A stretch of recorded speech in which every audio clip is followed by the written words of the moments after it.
नमस्कार, मैं शालिनी और आप देख रहे हैं नेशन न्यूज। आपकी आवाज आई। बढ़ते हैं आज की बड़ी खबर की ओर। टीएमसी सांसद ने केंद्रीय मंत्री शिवराज सिंह को कहा दलाल, भाजपा ने कहा माफी मांगो। पीटीआई नई दिल्ली। तृणमूल कांग्रेस के सांसद कैलाश बनर्जी ने मंगलवार को कृषि और ग्रामीण विकास मंत्री शिवराज सिंह चौहान पर अमीरों के लिए दलाल के रूप में काम करने का आरोप लगाया और बंगाल के लिए लंबित केंद्रीय धनराशि को लेकर केंद्र सरकार की आलोचना की।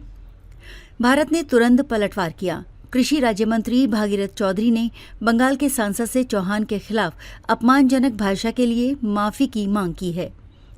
भाजपा ने लगाया भेदभाव का आरोप।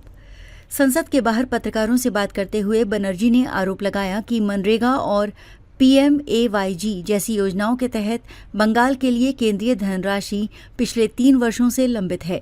उन्होंने आरोप लगाया कि केंद्र राज्य के साथ भेदभाव कर रहा है क्योंकि भाजपा वहां सरकार बनाने में विफल रही है।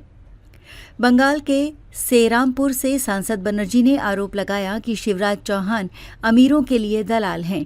वो गरीबों के लिए काम नहीं करते और इसी कारण उन्हें मध्य प्रदेश के मुख्यमंत्री पद से हटा दिया गया। उन्होंने कई बार अपने दलाल वाले बयान को दोहराया।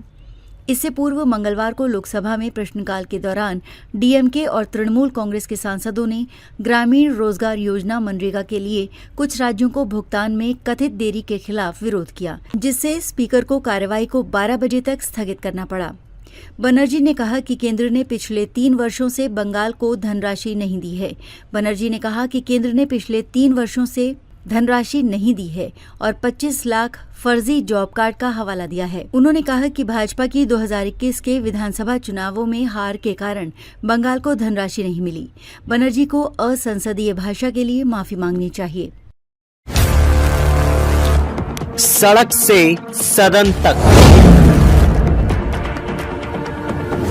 हर गतिविधियों पर रहेगी हमारी पैनी नजर। आपकी आवाज गूंजेगी चारों तरफ।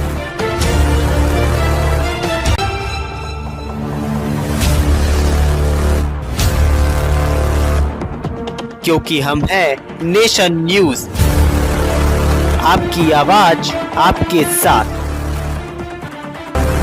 अब तक के लिए बस इतना ही। फिर होगी आपसे मुलाकात। तब तक के लिए नमस्कार और देखते रहिए नेशन न्यूज, आपकी आवाज।